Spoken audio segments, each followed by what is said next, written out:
Hi guys, it's your queen, Andra Armada, nagbabalik after 4 years. Sorry. Um, Di ko alam kung kanina ako magsasorry kasi parang meron ba nanonood ng YouTube channel na to? I don't know. So I wanted to make this video kasi meron tayong mga updates ulit. Kasi 4 years nga naman ang difference from November 2022 to today. About sa base routine ko, yung liquid part ng base routine ko for drag makeup, papakita ko dito sa screen ko anong ginawa ko. So essentially, lahat ng liquids na ginawa ko na. Siyempre, una yung brows, tapos yung liquid foundation mismo, tapos yung highlights. Nag-start na ako mag-build na yung highlight and contours. And then after that, nag-set tayo ng accordingly. Tapos, mamaya natin siya i-reinforce after mag-decide tayo ng ating look. So, unahin muna natin ang ating mukha. So, maglagay lang muna ako ng bake. So, I'm using this white powder. So, again, kamusta kayo? To be honest, medyo natigil tayo sa mga performances kasi nga nag-focus ako sa trabaho kasi I have a day job.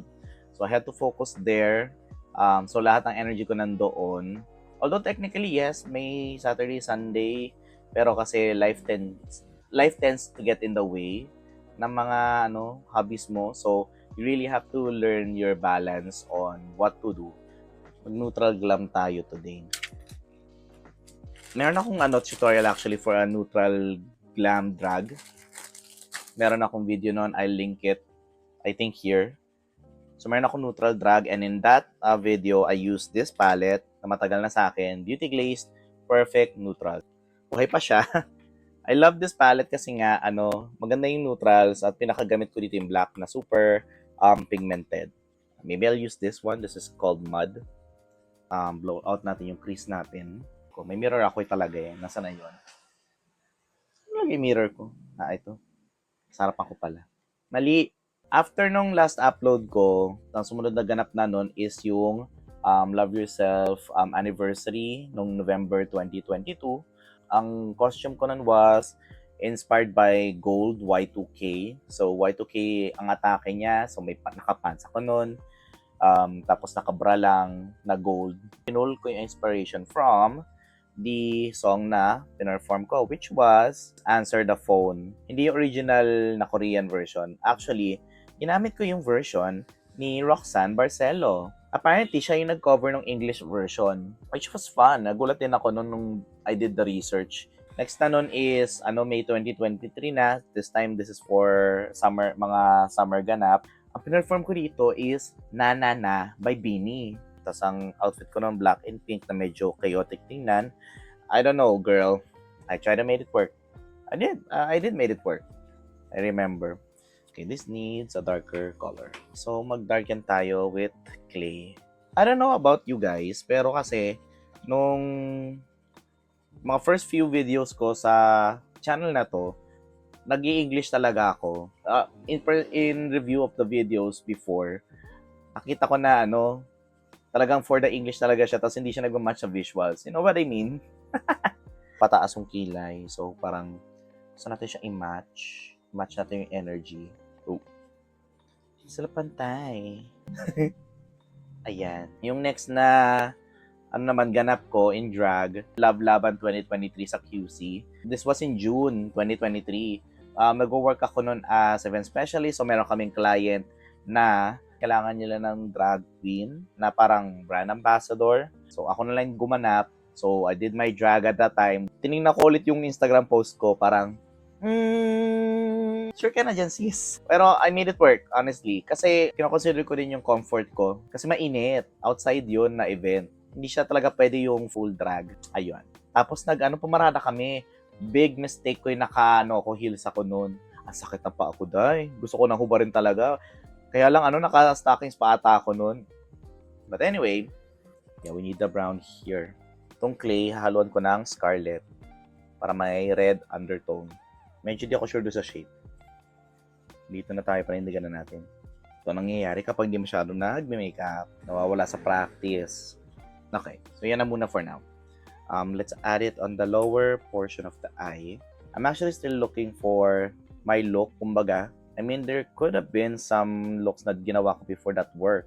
But you never really stop learning and improving. In June or August 2023, nag-perform din tayo for Mix Love Yourself. It was the song Bang Bang by Ariana Grande, Jessie J, and Nicki Minaj. So at this time around, nag-perform ako with the bodysuit. Pero this time around, I feel like pulido yung pagkaka-bodysuit ko. Tapos ang ganda ng pagkaka-makeup ko doon. And also yung wig ko perfect. So everything came together during that performance. Sa afternoon, nag-drag din season 2 viewing party. This was in February of 2024. It was 2 weeks actually na ginawa namin. So, yung first week was Y2K Rock. So, ang pinerform ko nun is Breathless by The Course. So, yung sumunod na week naman is, disco naman. So, ang pinerform ko is I Know a Place by Muna. Although, hindi siya technically disco, but I love the song so much. Tapos next na nun, ito yung performance ko sa, sa uni. This was in May 2024. Ang event na yun actually is a celebration of the International Day Against Homophobia, Biphobia, and Transphobia. Ang pinerform ko naman dito is Edge of Glory by Lady Gaga. Ang suot ko niyan is pang-cover ko kasi may reveal ako. Naka-orange ako na oversized na jacket. Red na corset na may red na skirt. Saka red hair ako. Yung iconic kong red hair from the Love Laban 2023 Kineme. I think that's the shape we're going for. So next was June 2024. Pride Night 2024 na. Pride Night is actually designed as a opening to Pride Month. Tapos ang laki ng stage, as ang daming tao. Ang saya. Exciting siya for us. Kaming apat na nag-perform during that time. So kasama ko doon si Miss Reyna Asha, si Miss Malika Tamako, at of course, si Miss J. Kors. Hi Miss J. Kors! Kamusta ka na sa mga racket mo? Iba talaga yung excitement namin tsaka yung kaba, alam mo yun. So pre-show performance siya before the main show. Pero talagang Gina G kami nun, dai. Tapos, ang nakatawa pa doon, nirehearse lang namin yung choreography namin in one day. Actually, meron akong video sa Instagram ko, Come Perform With Me as a Drag Queen. I think yun yung title. Parang mabilis lang siya na vlog kung ano yung mga preparations na ginawa namin. So, kasama na doon yung on the day itself. Papunta tayo ng Trixie Mattel territory ngayon sa look na to. That's fine. And then, Love Laban 2024 happened. So, part naman ako ng Love Yourself delegation. So, kami part ng mga nagmarcha. So, ang itsura ko doon, day drag. Tapos nakataas yung ko ng wig ko noon, naka-ponytail. May nag-comment pa nga doon nung in-upload ko yung video ko noon. Ba't daw, mukhang ewan yung wig ko. Parang tanga.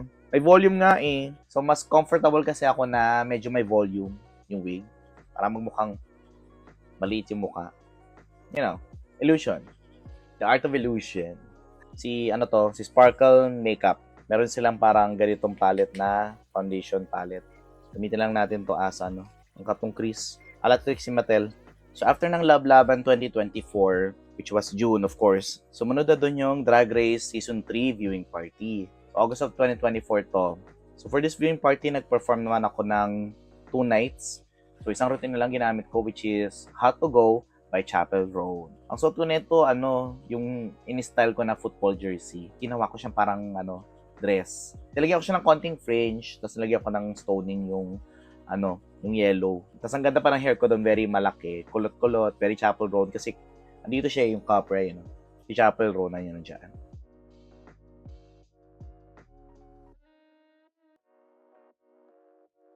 Ayan, okay. So, iset na natin yan agad-agad. Parang gusto ko tong gold. Pwede na? After nung August 2024 na drag... Hindi pa naman nakalimutan ako dito. Oo, meron. May nakalimutan nga ako. So, ito yung ganap ko sa Love Yourself ulit. Nag-perform ako ng 2 pyesa. So, opening performance namin was Let's Get Loud. Na cover siya ng Cinderella movie ata to. I don't know. Tapos dahil ka lang kung intermission ng Defying Gravity, ito yung point na hindi pa lumalabas yung Wicked movie ha. So yung official Broadway recording yung ginamit namin.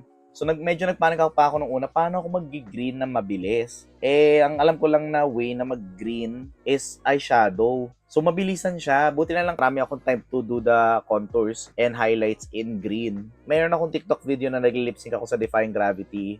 So andun siya kung gusto yung makita yung tsura ko doon. Nakalimutan ko kung kailan yun. Hindi ko na na-check sa post ko. I'll put it here kung kailan. Ayun.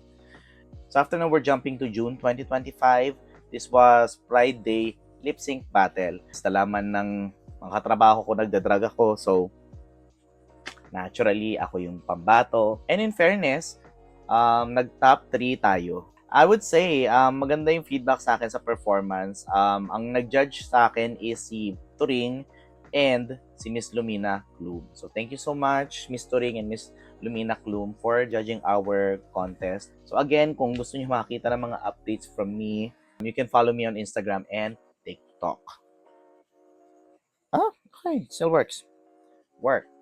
Ayan, di pa siya hard. This is the only context na I don't like it hard. Anyway. Tapos after nun, meron akong isang ganap naman ulit sa day job ko. So this was a performance kasi anniversary at may competition ng mga teams. So Super Bowl ang tema ng competition. So basically gagayahin namin yung performance sa Super Bowl. So ang nakuha namin is Shakira and J-Lo Super Bowl. Friend and coworker ko, kinuha niya agad si Shakira. Tapos ako na nag-J-Lo kahit tank build.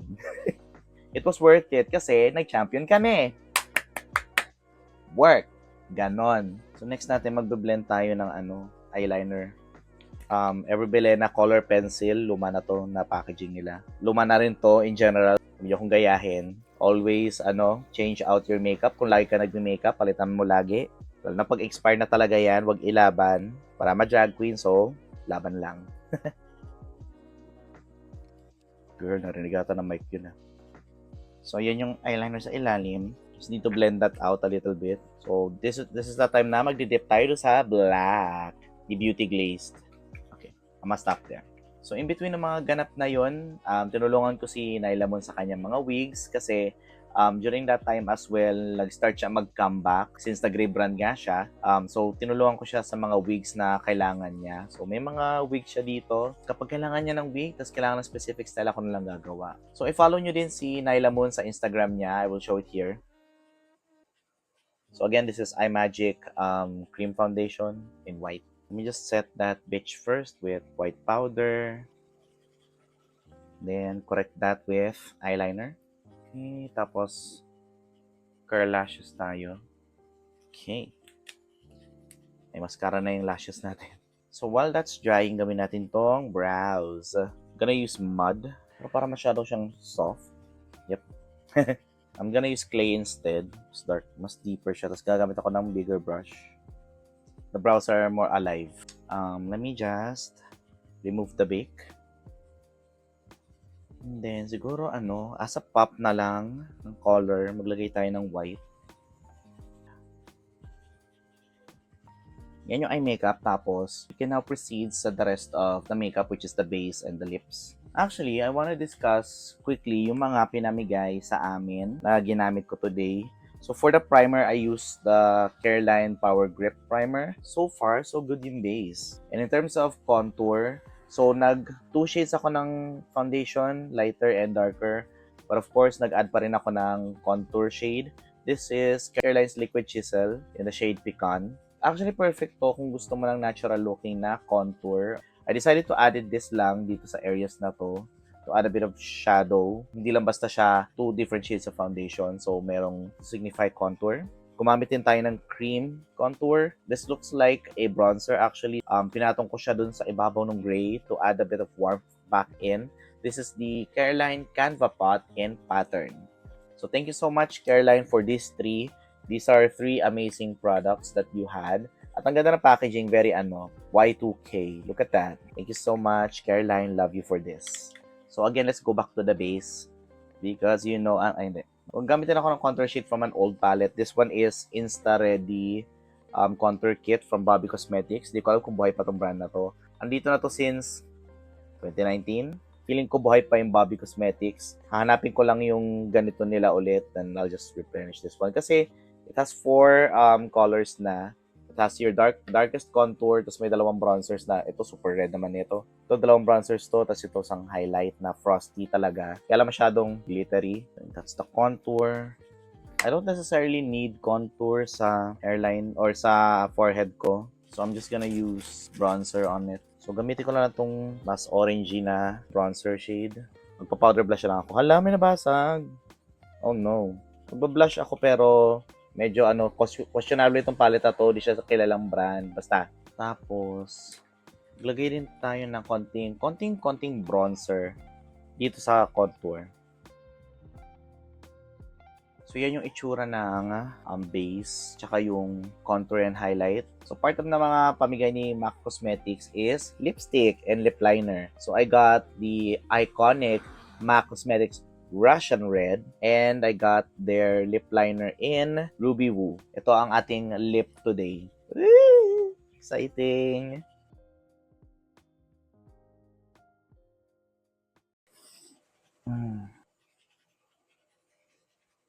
Girl, ooh, I'm so happy. Maglalashes na ako in wig and I'll be right back. And I'm back with the final makeup look.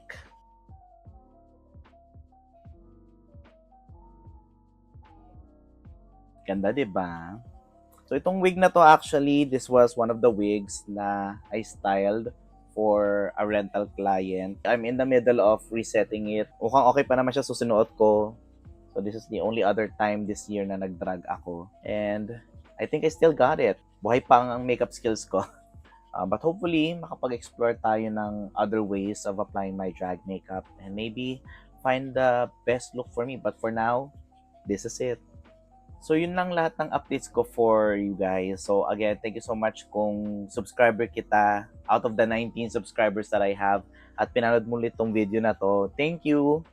And thank you so much for watching. Again, this has been your queen, Andrew Armada.